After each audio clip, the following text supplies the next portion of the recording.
জিজ্ঞাসাবাদে অসঙ্গতি, দুর্গাপুর কাণ্ডে গ্রেফতার নির্যাতিতার সহপাঠী, মেডিকেল পরীক্ষার পর ওয়াসেফ আলীকে আদালতে পেশ। দুর্গাপুর কাণ্ডে প্রথম থেকে স্ক্যানারে নির্যাতিতার সহপাঠী একসঙ্গে বেরিয়ে কেন একা ফিরলেন, কিভাবে ফের একসঙ্গে ক্যাম্পাসে, আরো জেরা করতে হেফাজতে চায় পুলিশ।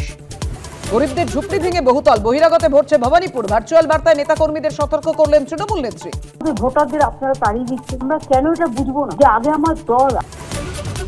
বীরভূমের মোহাম্মদ বাজারে দুই পুলিশ কর্মীর তোলাবাজির ভিডিও ভাইরাল, জেলা শাসক এসপির কাছে অভিযোগ, অভিযুক্ত দুই পুলিশ কর্মী সাসপেন্ড। তালিকা থেকে একজনকে যদি বাদ করে হরিশ্চন্দ্রপুরকে লন্ডভন্ড করে দিই। এসআইআর নিয়ে এবার হুঁশিয়ারি তৃণমূল বিধায়ক ও মন্ত্রী তাজমুল হোসেনের, ভয় পাচ্ছে তৃণমূল, পাল্টা বিজেপি। ফের গোষ্ঠীদ্বন্দ্বে বার্তা রথীন ঘোষের, আমি তুমি নয় আমরা করতে হবে, মাঠে নামলে সবাই এক হয়ে সেনাপতির নির্দেশ মেনে কাজ করতে হবে, বার্তা খাদ্যমন্ত্রীর। কি হয়েছিল ঘটনার রাতে, এবার সামনে আসবে উত্তর। নির্যাতিতার সঙ্গে দেখা করলেন ওড়িশার সাংসদ, তুঙ্গে রাজনৈতিক চর্চা, ঘণ্টাখানেক সঙ্গে সুমন, রাত ৮টা।